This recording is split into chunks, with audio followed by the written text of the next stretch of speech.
The morning I found concrete barriers blocking my driveway for the third time that week, I knew it was war.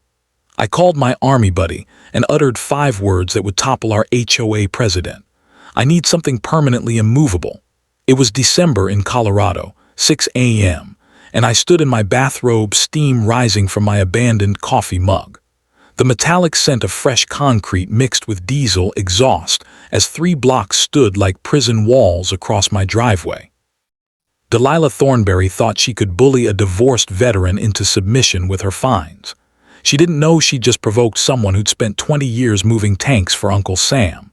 4 months later, she'd be screaming at news cameras about my aggressive concrete fortresses while packing her moving trucks in disgrace.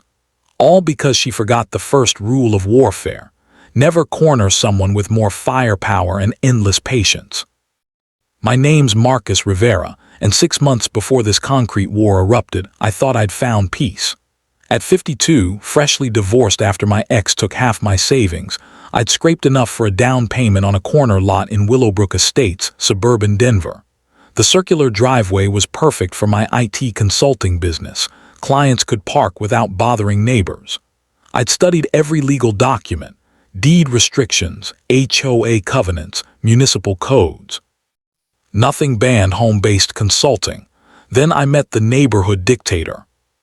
Delilah Thornberry, 48, was a real estate agent by day, petty tyrant by calling.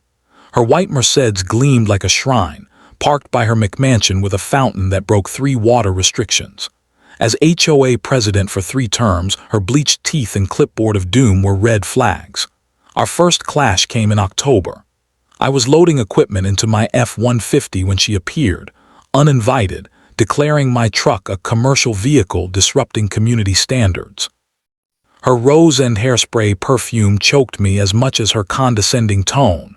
"You do that," she sneered when I promised to review the covenants, adding, "Some people just aren't Willowbrook material."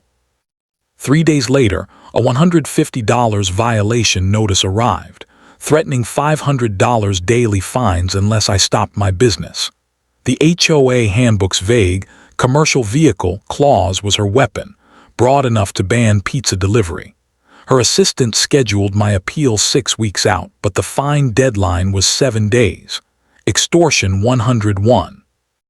I paid, filed the appeal, and decided 2 things. I'd document her every move with security cameras, and I'd study her weaknesses better than she knew them herself. She declared war on someone who won wars through preparation. November's cameras caught her at 11:47 p.m. measuring my driveway with surveyor's tape. Her Mercedes parked 3 houses down, her boots crunching frost. She was building a case. I confronted her the next morning. "Midnight surveying's a hobby now?" I asked, showing her a still of her crouched by my driveway. Her panic flashed before her plastic smile returned. "Routine community assessment," she lied. I countered with Colorado law. Vague HOA rules don't hold in court. She called an emergency board meeting, but I was ready. Thursday's meeting was a kangaroo court. Delilah's PowerPoint painted my house as an industrial complex with doctored photos of my truck. I countered with highlighted covenants permitting home businesses and defining commercial vehicles as over 10,000 pounds. My truck was 6,200. I exposed her meeting's illegal notice, violating Colorado statutes. Frank Kowalski, a retired attorney neighbor, backed me, halting her farce. Her eyes burned with hatred. She wasn't done. A week later, my truck was towed from my driveway. A $350 release fee drained my grocery budget. Frank confirmed it was predatory towing, illegal without notice. Eleanor Patterson, 76, brought a casserole and stories of Delilah's cruelty, finding the Garcia's garden, dismantling the Kellys' swing set. Delilah was terrorizing anyone who didn't fit her suburban fantasy. My cameras caught her next move, photographing my property at 6:23 a.m. Then came her flyer, "Protect our community," slandering me with fake neighbor quotes. It backfired. Neighbors like the Kellys rallied, sharing their own horror stories. At 2:17 a.m. I found her Achilles heel. Delilah owed $8,400 in HOA assessments, disqualifying her from the board under Colorado law. Every fine, every decision void. Frank and I kept it secret, building our case. My kitchen became a war room with Alina's cookies and the Kellys' anger fueling us. Danny Restrepo, my army buddy, designed 4 8,000-pound concrete planters, legal, decorative, and immovable. Installed during Delilah's conference absence, they'd block her barriers forever. Saturday's concrete trucks rolled in like artillery. Danny's crew built planters with rebar cores, 42 inches high, just under permit requirements.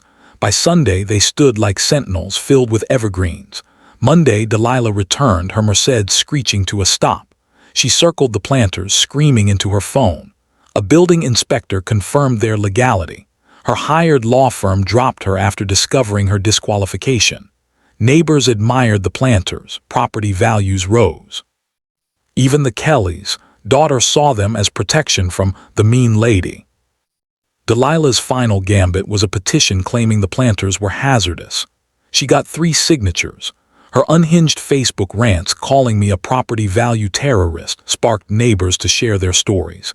She drove past my house 17 times in one day, her obsession clear. At a neighborhood barbecue, she stormed in, shrieking about her authority. Frank dropped the bomb. Her $8,400 delinquency voided her power. The crowd gasped.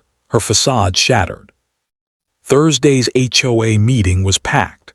Channel 7 cameras rolled as Delilah's PowerPoint framed me as a suburban insurgent. I presented covenants, harassment timelines, and her delinquency. Frank cited the law and the room erupted. Delilah's screams of lies were drowned by demands for her resignation. She fled, her house listed for sale that weekend. Moving trucks followed and Willowbrook exhaled. Alina became president, transforming meetings into potlucks. Property values climbed 18%. The Garcia's garden thrived. The Kellys' swing set returned. My business boomed, clients drawn by the story. Sarah Mitchell, a new neighbor, and her daughter Emma brought joy to my driveway where Emma played on the planters. They became Colorado legends, featured in Better Homes and Gardens.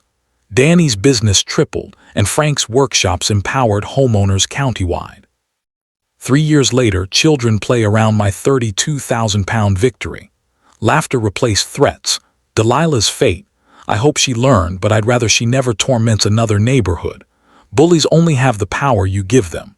Sometimes you fight an immovable tyrant by becoming immovable yourself. Share your HOA story below. This is HOA Animated, where neighbors fight back and justice lands hard. Hit like, subscribe, and join the rebellion.